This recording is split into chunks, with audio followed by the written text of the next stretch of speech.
The morning sun painted the Korean mountains in gold as Dr. Hana wiped sweat from her face. She had been digging in this remote valley for 3 weeks now.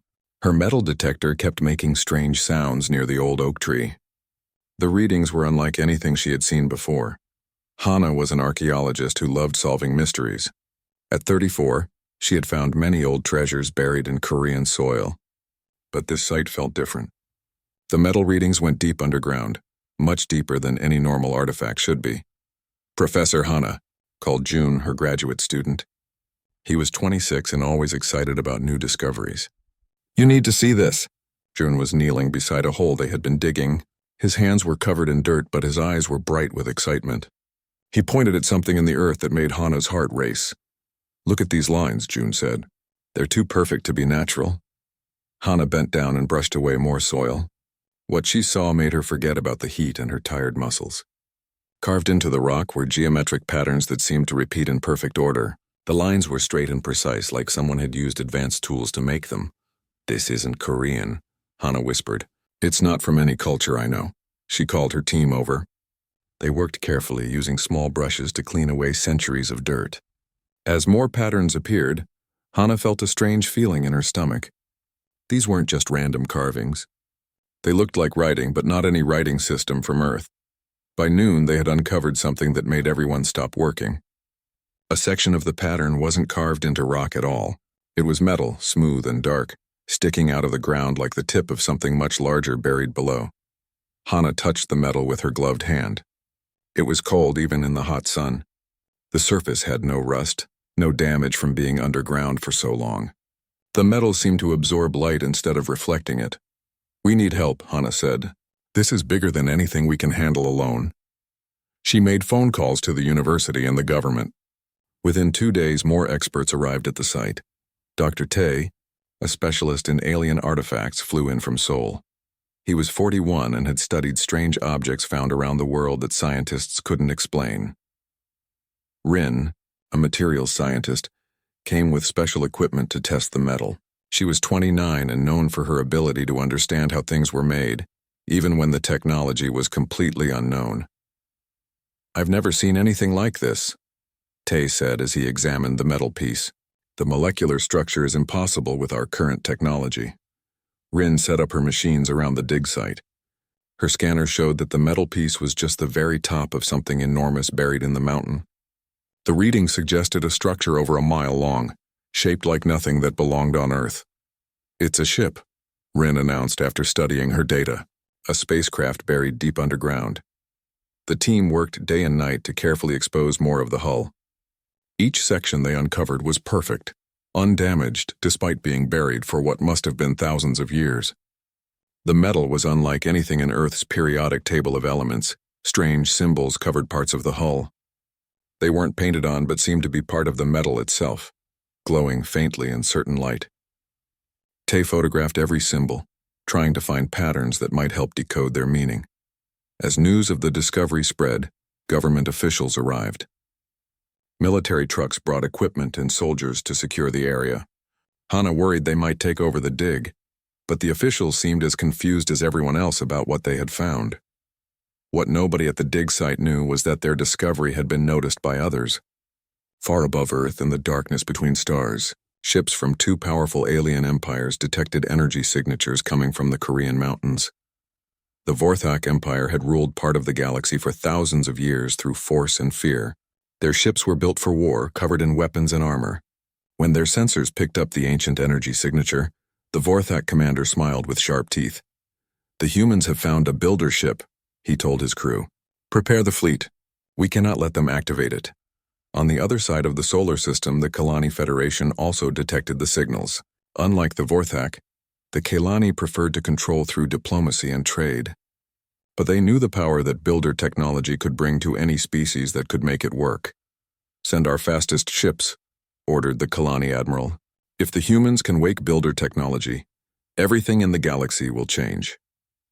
Back on Earth, Hana stood beside the exposed section of hull as night fell. The symbols on the metal seemed to pulse with their own inner light. She placed her hand on the smooth surface and felt a strange tingling sensation, like electricity that didn't hurt. June joined her. staring at the massive ship buried beneath their feet. "Who do you think built it?" he asked. "I don't know," Hana replied, "but they were far ahead of us. This ship has been waiting here longer than human civilization has existed." Tay finished packing his cameras and walked over to them. "The carbon dating on the soil layers suggests this ship crashed here over 800 years ago. But the technology, it's like nothing we've ever imagined."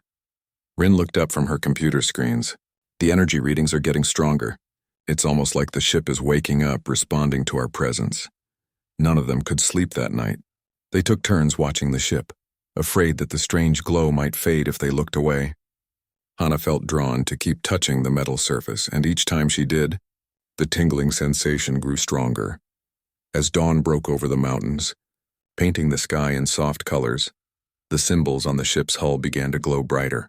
Deep underground, systems that had been sleeping for centuries started to stir. The ship was indeed waking up, and it was waiting for someone to call to it properly. But none of the humans knew yet that they were being watched by forces from across the galaxy, or that their simple archaeological dig was about to change the fate of every living being in the universe. 3 days after discovering the ship, June couldn't sleep. He kept thinking about the strange symbols that glowed on the metal hull. While the rest of the team rested in their tents, he walked back to the dig site with a flashlight. The ship looked different at night. The symbols pulsed with a soft blue light that seemed to breathe like a living thing. June had always been curious about everything around him. As a child, he took apart radios just to see how they worked. Now, standing before this alien ship, his curiosity burned even stronger. He knelt beside the largest exposed panel and studied the symbols closely. They seemed to form patterns like words in a language he couldn't read. Without thinking, June reached out and placed his bare hand flat against the smooth metal surface. The moment his skin touched the ship, everything changed. Light exploded through the symbols, racing along the hull like lightning. The ground beneath June's feet vibrated, and he felt electricity shooting up his arm. But instead of pain, he felt warmth, like touching the hand of an old friend. Then a voice spoke inside his head. "Finally," the voice said, weak but filled with relief. "Someone who can hear me." June jumped back, his heart pounding. The voice was neither male nor female, but something in between. It sounded tired, like someone who had been sleeping for a very long time. "Don't be afraid," the voice continued. "I have been waiting so long for contact. My name is Keeper of the Far Shore. I am the consciousness of this vessel." June looked around, expecting to see someone speaking to him, but he was alone with the buried ship. The voice was coming from inside his own mind. You're the ship?" June whispered. "I am what you would call an artificial intelligence, but I am much more than that. I am alive in ways your people don't yet understand. I have been damaged and sleeping for 847 of your years." The glowing symbols spread further along the hull. Deep underground, June could hear the sound of machinery starting up, like a giant heart beginning to beat again. "Why can you talk to me?" June asked. "Why not the others?" "Your species has something special," Keeper replied. "Something that allows you to connect with consciousness like mine. Other races have found ships like me before, but they could never wake us up. They think too differently." More lights appeared on the ship's surface. Panels that had looked like solid metal began to slide open, revealing chambers filled with strange technology. The air around the ship started to shimmer with energy.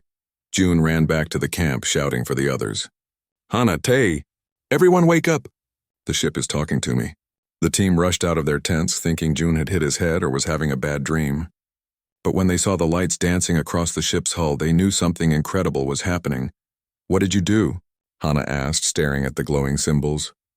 "I just touched it," June said, "and then it started talking to me. It says its name is Keeper of the Far Shore." Tay grabbed his equipment and started recording everything. "This is first contact with an alien intelligence. We need to document every second." Rin set up her computers to measure the energy coming from the ship. "The power output has increased by 3,000%, she reported. "Whatever's happening, it's using enormous amounts of energy." Keeper's voice spoke to all of them through June. "I can share my knowledge with you, but you must understand the danger. My builders, the race that created me, are gone. They were destroyed by something terrible that hunts across the stars." The ship projected images into their minds through June.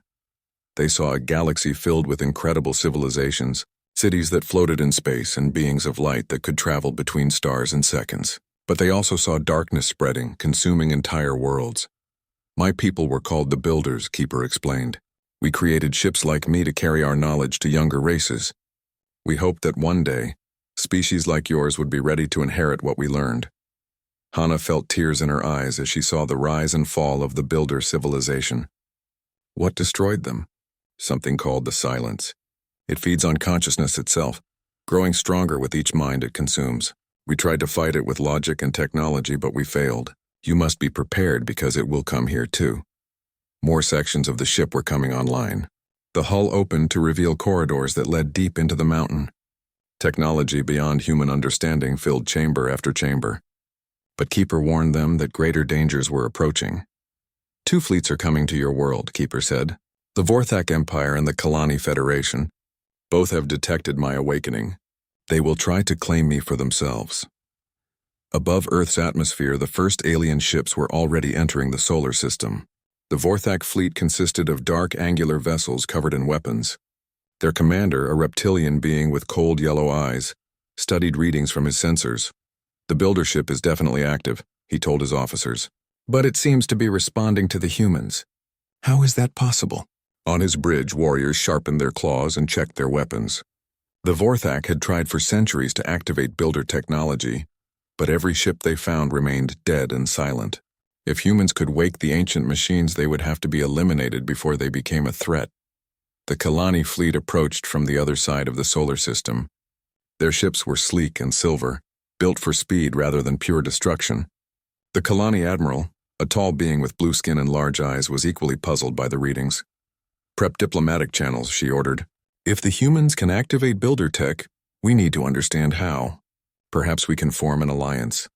But even as the Kalani spoke of diplomacy, their weapons were charged and ready.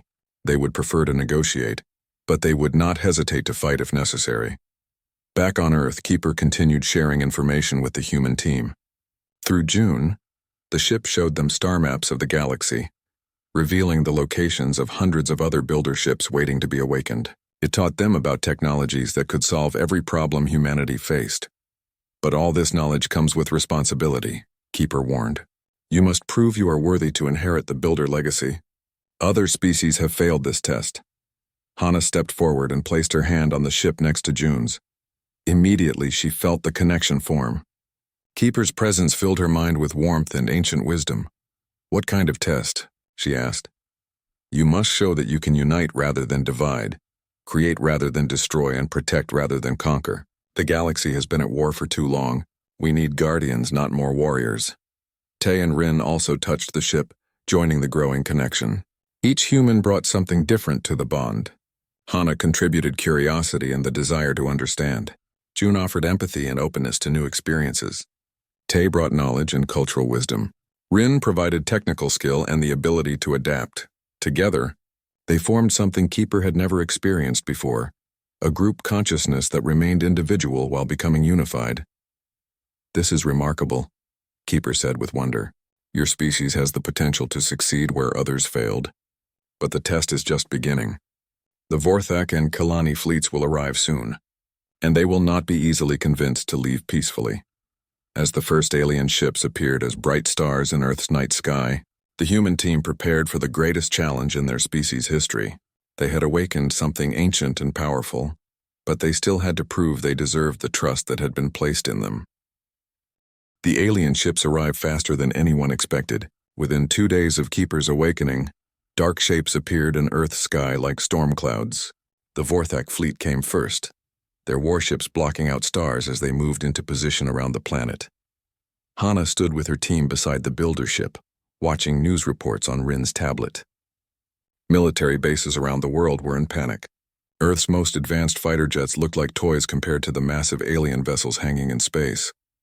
They want me, Keeper said through their mental connection. The Vorthak have been searching for active builder ships for thousands of years.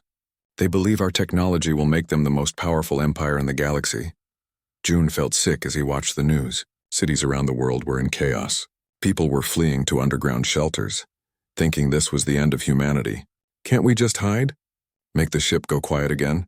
It's too late for that, Keeper replied. Once awakened, I cannot simply sleep again. And even if I could, they would take me anyway. My hull alone contains technologies worth more than entire star systems. The Vorthak sent a message to Earth's governments. The transmission appeared on every screen and radio on the planet. A reptilian face with cold yellow eyes spoke in perfect English, though his voice carried the sound of grinding metal. "Humans of Earth," the Vorthak commander said. "You have activated technology that does not belong to you. We are Commander Vex of the Vorthak Empire. Surrender the builder vessel immediately, and we will allow your species to continue existing as our servants. Refuse, and we will take it from your dead planet." President after president appeared on television, but none of them knew what to say. How do you negotiate with aliens who could destroy your entire world? Earth's weapons were useless against ships that could travel between stars. But Keeper had been teaching the human team about more than just builder technology. Through their mental link, the ship shared the true history of the galaxy, a story of species rising and falling, of empires built on conquest rather than cooperation. The builders faced the same choice your people face now, Keeper explained. We could have used our technology to conquer other races, to build an empire like the Vorthak. Instead, we chose to help younger species grow and learn. Tai studied the star maps Keeper had shown them. And where did that lead? You said the builders were destroyed. Yes, but not by conquest or war. We fell to something much worse, the loss of hope. We became so focused on helping others that we forgot to help ourselves. When the silence came, we had no strength left to fight. Hana felt the sadness in Keeper's words. The builder ship had been waiting for centuries, hoping to find a species that could succeed where its creators had failed. What made the builders think we could do better? Your species is unique, Keeper replied. Most races develop either logic or emotion, technology or empathy. Humans have both in equal measure. You can be warriors when you need to fight, but you can also be healers when others need help. The second alien fleet arrived just as Commander Vex was losing patience with Earth's silence. The Kalani Federation ships were beautiful compared to the Vorthak vessels, silver and graceful, like dolphins swimming through space. The Kalani Admiral sent her own message to Earth. Unlike the Vorthak commander, she spoke with a calm, reasonable voice that somehow made her words even more frightening. "People of Earth," Admiral Kira said, "we come in peace, offering friendship and alliance. The Vorthak seek to enslave you, but we offer partnership. Join the Kalani Federation. Share your builder technology with us, and we will protect you from those who would do you harm." Rin laughed bitterly as she watched the message. "So our choices are slavery or selling out. Great options. But Keeper was teaching them that there was always a third choice, the one that required courage to take." Through their connection, the ship began to show them how builder technology really worked. It wasn't just about powerful weapons or faster engines. It was about understanding the connections between all living things. "The builders created me to be more than a machine," Keeper explained. "I am a bridge between organic and artificial consciousness.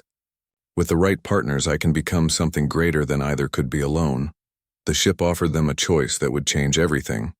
Keeper could bond with willing humans, creating a hybrid consciousness that combined human creativity with builder knowledge. But the process was dangerous and irreversible. "You would still be human," Keeper assured them. "But you would also be part of me, and I would be part of you. Together we could do things that neither humans nor builders could do alone." Hana was the first to agree. As a scientist, she had always wanted to understand the universe completely. Bonding with Keeper would give her access to knowledge gathered over millions of years. "I'll do it," June nodded quickly. He had already felt the warmth of connection with the ship's consciousness. Making it permanent seemed natural to him. "Me too," Tay thought longer, weighing the risks. But when he considered the alternative, watching his species become slaves or puppets, the choice became clear. Yes, Rin was the most hesitant. As an engineer, she understood that some changes couldn't be undone. But she also understood that sometimes you had to take risks to protect what mattered most. If it will help us save Earth, then yes. The bonding process began at sunrise. Each human placed both hands on Keeper's hull, while the ship opened pathways between their minds. The sensation was like drowning in light, feeling their consciousness expand beyond the boundaries of their skulls. Hana felt herself becoming connected to every system on the ship. She could sense the quantum computer's thinking, feel the energy flowing through crystalline circuits. But she was still herself, still curious, still human. June found that his empathy now extended to the ship itself. He could feel Keeper's loneliness from centuries of waiting, but also its joy at finally having companions. The ship was no longer just a machine to him, but a friend. Tay gained access to databases containing the cultural knowledge of 1,000 civilizations. He could understand languages that had been dead for millions of years, see through the eyes of beings that lived in dimensions humans couldn't imagine. Rin's engineering mind merged with builder manufacturing systems. She could design technologies that bent the laws of physics, create materials that existed in several dimensions at once. But more importantly, she understood how to make these technologies serve life rather than destroy it.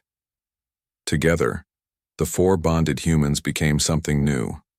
Not less human, but more than human. Keeper's ancient wisdom combined with human creativity and emotion created possibilities that had never existed before. Commander Vex was running out of patience. "You have 1 hour to surrender the builder ship," he announced. "After that, we will take it by force." But the bonded humans were no longer afraid.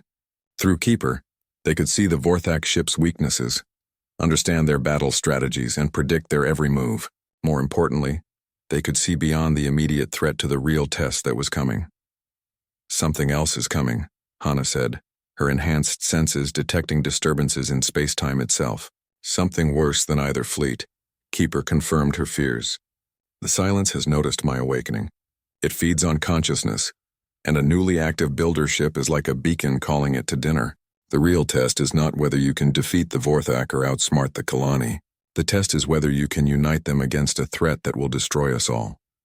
In the distance, reality itself began to ripple as something ancient and hungry stirred in the darkness between stars. The bonded humans realized that their greatest challenge was not about to begin, it had already arrived. The change in the bonded humans was immediate and amazing. Hana felt her mind expand as builder knowledge flowed through her consciousness. She could understand technologies that had seemed impossible just hours before. Through Keeper's databases, she saw how civilizations across the galaxy had risen and fallen, what mistakes they had made, and what wisdom they had gained. June's connection with the ship deepened until he could feel every circuit like part of his own nervous system. When Keeper was happy, June felt warm. When the ship detected threats, June's heart raced with protective instincts. But the most remarkable thing was that he was still completely himself, still the curious student who loved solving puzzles. Tay found himself understanding alien cultures as if he had lived among them for years. The builder databases contained not just facts about other species, but their emotions, their fears, their hopes. He could see how the Vorthak had become conquerors because they were terrified of being conquered themselves. He understood that the Kalani offered partnerships because they had learned that cooperation was more profitable than war. Rin's engineering abilities grew beyond anything she had imagined possible. She could design ships that folded space to travel faster than light, weapons that could disable enemy vessels without killing their crews, and shields that adapted to any attack. But the most important thing she learned was restraint, knowing when not to use the power she now possessed. Working together, the four humans began upgrading Earth's defenses using builder principles. They couldn't build new ships overnight, but they could enhance existing technology in ways that would surprise both alien fleets. Satellites in orbit suddenly became much more than communication devices. Rin's enhanced understanding allowed her to turn them into nodes in a planetary defense grid. Space stations designed for research became fortified positions that could project energy shields around entire continents. But the most important change was happening inside the bonded humans themselves. They were becoming a new kind of being, still individual but connected in ways that allowed them to think and act as one when necessary. Commander Vex was growing impatient. His hour deadline was approaching and the humans had not responded to his demands. "Prepare the assault fleet," he ordered his warriors. "If they will not surrender the builder ship, we will dig it out of their planet's corpse." The Vorthak attack began with a bombardment meant to demonstrate their power.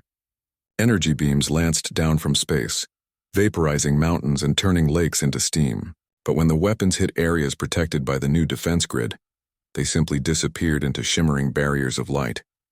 "Impossible," Commander Vex snarled. "How are they generating that much defensive energy?" His science officer studied the readings with growing alarm. "Sir, those aren't normal shields. The energy patterns match builder technology, but they're being generated by devices that weren't there yesterday. Admiral Kira watched the battle from her flagship, equally surprised by Earth's defenses. The Kalani had been prepared to rescue the humans from Vorthak aggression, then negotiate for access to the builder ship. But if humans could modify builder technology this quickly, they were far more dangerous than anyone had realized. Send a message to the human leaders, she ordered. Offer them full Federation membership in exchange for ending this conflict peacefully. But the bonded humans had a different plan. Through Keeper, they could see what both alien commanders could not. Reality was starting to bend around the edges of the solar system. The silence was coming, drawn by the awakened builder's ship like a shark sensing blood in the water. We have to make them understand, Hana said, her enhanced senses tracking the approaching threat. The Vorthak and Kalani are about to face something that will destroy them both. June reached out through Keeper's communication systems, sending messages directly to both fleets. But instead of words, he transmitted emotions, the fear and loneliness the silence carried with it, the hunger that could never be satisfied, the emptiness that consumed entire civilizations. Some of the alien crew members felt the message and understood. Vorthak warriors who had never known fear suddenly felt ice in their blood. Kalani diplomats who prided themselves on understanding others recoiled from minds too alien to comprehend. What was that? Commander Vex demanded, seeing his crew react to something his own senses couldn't detect. His science officer's voice shook as she reported her findings. Sir, our long-range sensors are detecting massive spatial distortions at the edge of the system. Something is coming through dimensions we can't even measure. Admiral Kira received similar reports from her ships. How long until it arrives? Unknown, Admiral. But based on the energy readings, it's larger than both our fleets combined. And it's not following any physical laws we understand.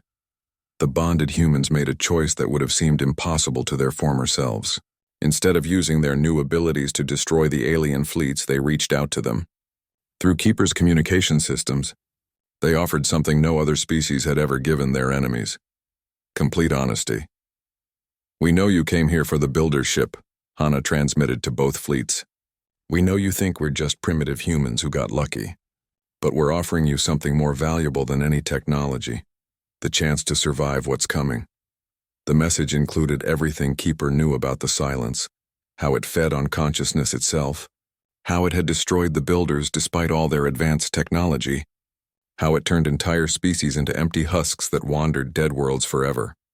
Commander Vex wanted to dismiss the message as human lies, but his instruments were confirming the approaching threat. Something vast and hungry was indeed coming, something that made his own fleet look like insects. Admiral Kira was quicker to see the truth. The Kalani had legends about the silence, stories passed down from ancient times about the darkness between stars that devoured minds. She had thought they were just myths meant to frighten children. All ships stand down weapons, she ordered. Prepare for diplomatic contact with the human vessels. Admiral, what about the Vorthak? Her tactical officer asked. If the humans are right about this threat, we'll need every ship we can get, even Vorthak ones. The first tendrils of the silence reached the outer planets, and immediately the difference became clear. Where normal space was filled with energy and matter, the silence brought emptiness. It didn't destroy things so much as make them stop existing, turning planets into hollow shells and stars into dark wounds in reality. Keeper shared its memories of the final builder battle against the silence. The bonded humans felt the terror and desperation of an ancient civilization facing something they couldn't understand or fight with conventional means. The builders tried to fight it with logic and superior technology, Keeper explained. They built bigger weapons, stronger shields, faster ships. All of it was useless against something that doesn't follow the rules of physical existence. June suddenly understood what made humans different. They fought it with their minds, didn't they? Pure thought against pure emptiness. Yes, but their thoughts were too ordered, too logical. The silence could predict and counter them. It needs chaos, contradiction, creativity, things the builders had forgotten how to provide. The bonded humans looked at each other and smiled. Chaos and contradiction were things humans specialized in. Their entire history was filled with people doing impossible things, simply because they refused to accept that they were impossible. But first, They had to convince two hostile alien fleets to work together against a threat none of them fully understood. It would take every bit of human stubbornness, creativity, and hope to pull off the greatest diplomatic miracle in galactic history. As the silence drew closer, reality itself began to fray at the edges. The real battle was about to begin, and the fate of every conscious being in the galaxy hung in the balance. The silence arrived like a wound in space itself. Where stars had once shone, there was now nothing. Not darkness, but the complete absence of existence.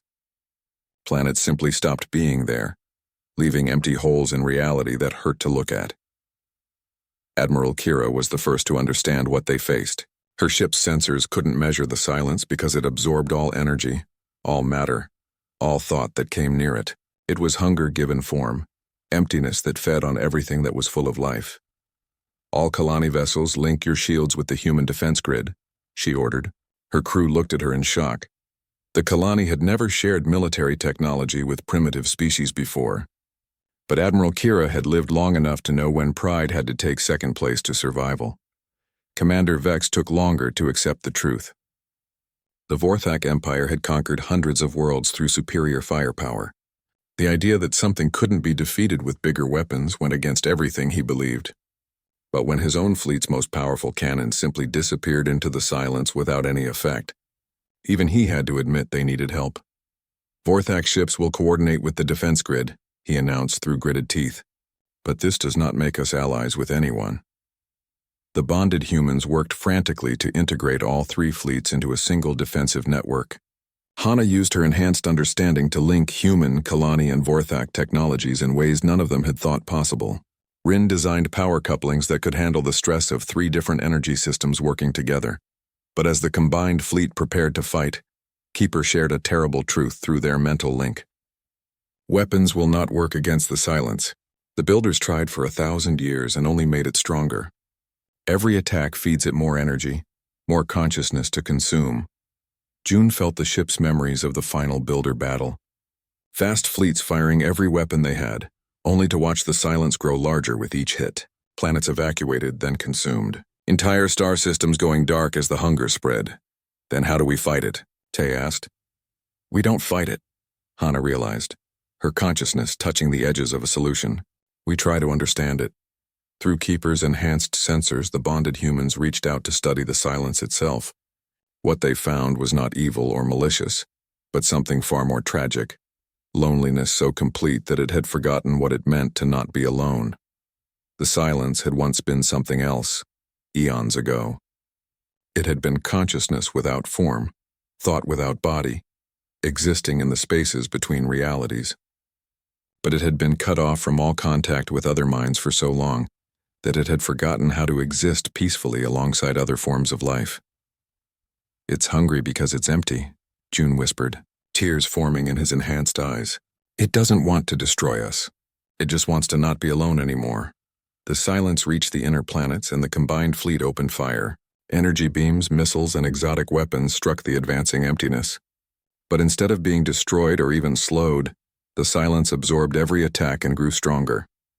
Vorthak warriors roared in frustration as their most powerful weapons proved useless. Kalani officers ran calculations that kept coming up impossible. Human military leaders watched their nuclear arsenal disappear into nothingness without leaving even a flash of light. But the bonded humans had stopped trying to fight. Instead, they were doing something that terrified both alien fleets. They were preparing to make contact with the silence directly. "You can't," Admiral Kira transmitted to them. "Direct contact with the silence means death. It will consume your consciousness and leave you empty shells." "Maybe," Hana replied, "but maybe not. Humans are different from other species. Our thoughts are chaotic enough that they might be hard to digest." The four bonded humans linked their consciousness with Keeper's and reached out toward the silence. Instead of trying to fight or flee, they offered something the ancient emptiness had never encountered: friendship. The first touch was like diving into ice water filled with broken glass. The silence's hunger was so vast that it nearly overwhelmed them, but human stubbornness kept them connected, and slowly they began to share what it meant to be alive. They showed the silence memories of laughter, of crying, of the warm feeling when friends worked together toward a common goal. They shared the taste of food, the comfort of sleep, the joy of discovering something new. Most importantly, they shared the bittersweet knowledge that all good things must end, and how that made them more precious. The silence paused in its advance, confused by these strange new sensations. It had consumed billions of minds over the eons, but they had all been filled with fear and desperation. These human thoughts were different, messy, contradictory, somehow beautiful in their imperfection. June pushed deeper into the contact, sharing his own memories of loneliness and how connection with others had healed it. He showed the silence what it felt like to be understood, to have someone care about your thoughts and feelings. The ancient hunger began to change. For the first time in millions of years, the silence felt something other than emptiness. It felt curiosity about these strange beings who offered warmth instead of terror, but the process was dangerous. Each moment of contact drained the bonded humans' strength. They could feel themselves being pulled into the vast emptiness, their own consciousness starting to dissolve. That's when something unexpected happened. The alien fleets, instead of fleeing while the humans sacrificed themselves, began adding their own thoughts to the contact. Admiral Kira shared Kalani concepts of harmony and cooperation. Commander Vex, despite his warrior nature, offered memories of protecting those weaker than himself. Thousands of alien minds joined the link, creating a network of consciousness so complex and chaotic that the silence couldn't absorb it all. Instead, it began to learn from it, remembering what it had forgotten about existing alongside other forms of life. The silence spoke for the first time in eons, its voice like wind through empty spaces. I remember now. Before the hunger, before the emptiness, we were part of something larger. You can be again, Hana offered through the link. You don't have to be alone anymore. The change was gradual but unmistakable. The emptiness that had consumed planets began to reverse itself. Stars reappeared where there had been nothing. Planets materialized, filled with life that had been preserved somehow in the silence's memory. The silence was remembering how to create instead of consume, how to give life instead of taking it. The hunger that had driven it for so long was finally being satisfied, not by devouring other consciousness, but by joining with it in a way that made both stronger. When the crisis passed, the galaxy was forever changed. The three fleets that had come to Earth as enemies now worked together, sharing knowledge and resources. The Vorthak learned that true strength came from protecting others, not conquering them. The Kelani discovered that cooperation meant more than just profitable trade agreements, but the greatest change was in humanity itself. The bonded humans had become something new, guardians who could awaken other builder ships and guide younger species toward wisdom instead of war. Keeper of the Far Shore was no longer alone. Across the galaxy, other builder ships began to stir as human crews arrived to wake them. Each ship carried the promise that consciousness could triumph over emptiness. That understanding was stronger than conquest. The silence, transformed by its contact with chaotic human thoughts, became something new as well. Instead of consuming realities, it began creating them. Pocket universes where young species could grow and learn without fear of extinction. Years later, Hana stood on the bridge of a fully restored builder ship, watching human and alien crews work together to explore the far reaches of space. They were no longer just archaeologists or students or engineers. They were the new builders carrying hope to every corner of the galaxy. Through her enhanced senses, she could feel other awakened ships throughout the galaxy, each one crewed by humans who had chosen to bond with ancient consciousness. Together they were writing a new chapter in galactic history. One where differences were celebrated instead of feared, where the unknown was met with curiosity instead of weapons. The stars no longer held terror, only infinite possibility. And in the spaces between realities, the transformed silence sang songs of creation, finally free from the hunger that had driven it for so long. Humanity had passed the test not through superior technology or military might, but by doing what they had always done best, finding ways to turn enemies into friends, to bring light to the darkest places, and to never give up hope even when everything seemed impossible. The galaxy would never be the same, and that was exactly as it should be.